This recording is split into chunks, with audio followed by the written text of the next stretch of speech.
कांग्रेस और बीजेपी के बीच घमासान का नया एजेंडा लाउड स्पीकर है, यानी वो मुद्दा जिस पर देश भर में सियासी बहस जारी है। वो मुद्दा मरुधरा भी पहुंच गया है।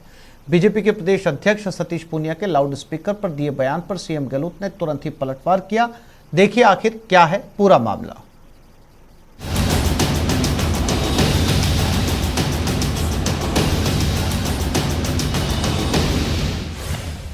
मरुधरा पहुंचा लाउड स्पीकर विवाद।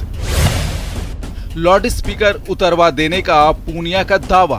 संख्या में उतार रही है, हम भी उतरवा देंगे, आएंगे जब। सीएम बोले तनाव फैलाना बीजेपी का एजेंडा। महाराष्ट्र से शुरू हुआ लाउड स्पीकर विवाद यूपी, एमपी और बिहार होता हुआ अब मरुधरा की सरहद में प्रवेश कर गया। राजस्थान में इस विवाद की एंट्री भाया मध्य प्रदेश हुई।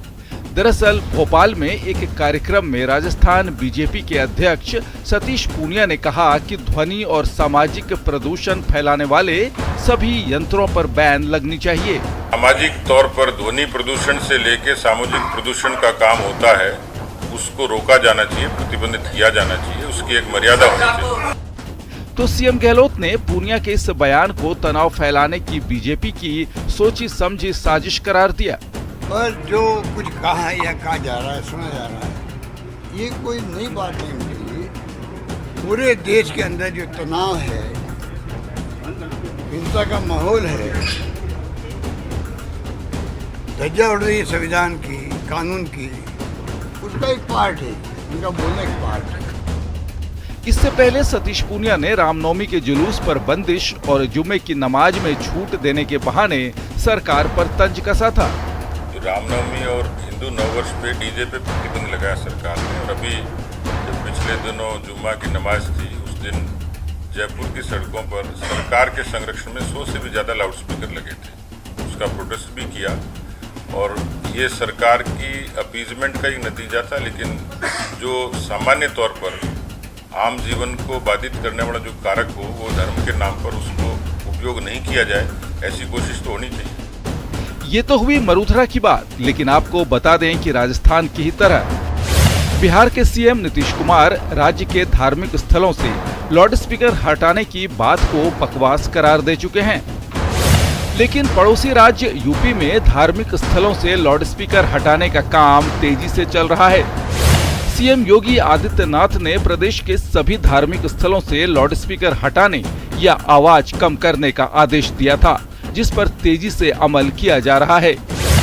आपको बता दें कि लाउड स्पीकर का विवाद महाराष्ट्र से शुरू हुआ, जहां एमएनएस चीफ राज ठाकरे ने 2 अप्रैल को एक रैली में राज्य की सभी मस्जिदों से लाउड स्पीकर हटाने की धमकी दी थी। राज ठाकरे ने ऐसा ना होने पर 3 मई से तेज आवाज में हनुमान चालीसा का पाठ करने का ऐलान भी किया था। आपको बता दें कि 17 साल पहले सुप्रीम कोर्ट ने लाउड स्पीकर बजाने पर महत्वपूर्ण आदेश दिया था। लाउड स्पीकर पर सुप्रीम कोर्ट का साफ साफ आदेश है कि ऊंची आवाज यानी तेज शोरगुल सुनने के लिए मजबूर करना मौलिक अधिकार का हनन है। कोर्ट ने साफ कहा था कि किसी को भी इतना शोर करने का अधिकार नहीं है कि दूसरे लोगों को इससे परेशानी हो।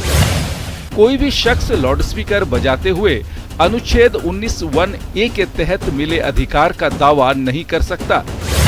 सार्वजनिक स्थल पर लगे लाउड स्पीकर की आवाज क्षेत्र के लिए तय शोर के मानकों से ज्यादा नहीं होगी और जहां भी तय मानकों का उल्लंघन हो, वहां लाउड स्पीकर और उपकरण जब्त करने के बारे में राज्य प्रावधान करे।